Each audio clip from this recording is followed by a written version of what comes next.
Andy Johnson. Research update, meaning-based intervention for reading. Just a brief overview of a study that I am conducting, looking at the impact of a meaning-based intervention for reading used with two struggling fourth grade readers. MBI is designed to develop all three of the brain's cueing systems, not just a single one, the phonological cueing system, which is developed by most reading interventions.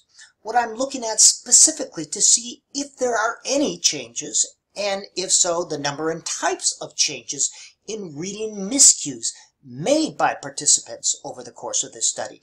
A miscue is when what students say during oral reading does not match exactly with what's on the page. And I'll also be looking at fluency rates and comprehension.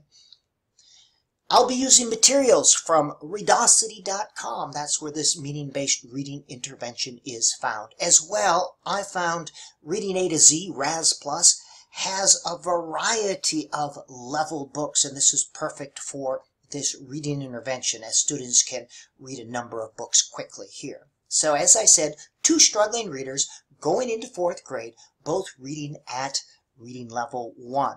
I looked at their test data and it told me almost nothing. It said here is average and here is how far these students are away from average. It didn't tell me what specifically I should do based on that data. So what type of instruction or intervention should I use?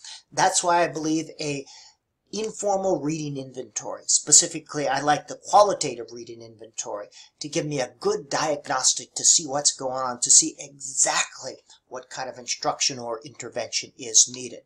So when I gave this qualitative reading inventory, student A, at reading level 1, 97% of the words were accurately identified at reading level 1. And you can see the fluency there, 51 words per minute. Now, almost half of his miscues were meaningful, telling me that he's using what's in his head to create meaning. This is a mature reading behavior. 10 self-corrections, love to see that. That means metacognition. Read something, stops, does that make sense? Goes back and makes the correction. And comprehension at reading level 1 was perfect, just fine.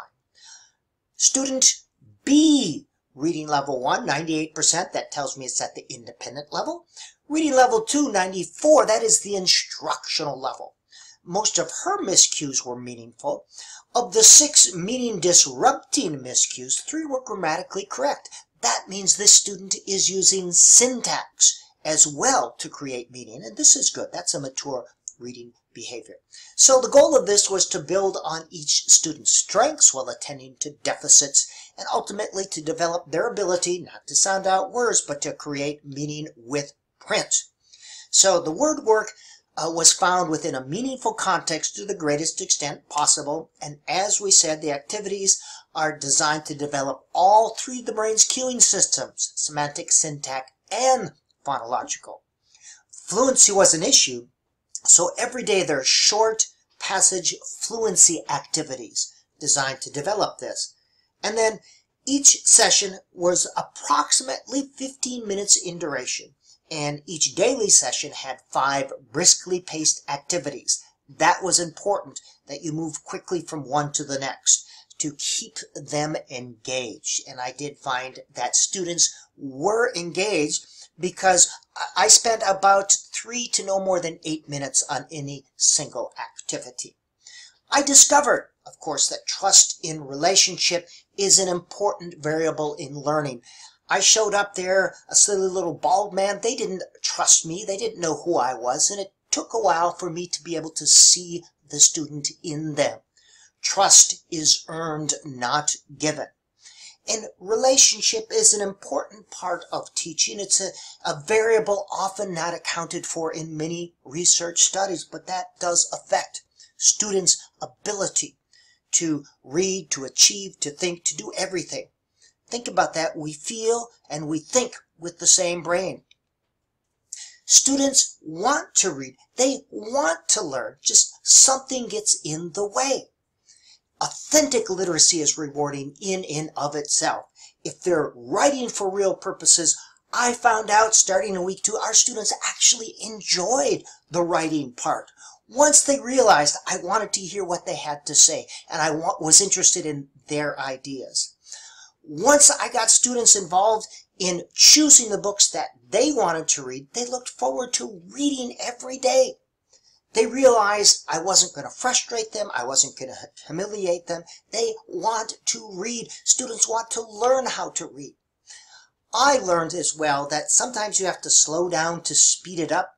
I was so, at first, the first week, so concerned about getting everything in that I moved too quickly from one activity to the next. And I found that to develop that relationship, I had to slow down, had to pause and process time, and ask questions between activities.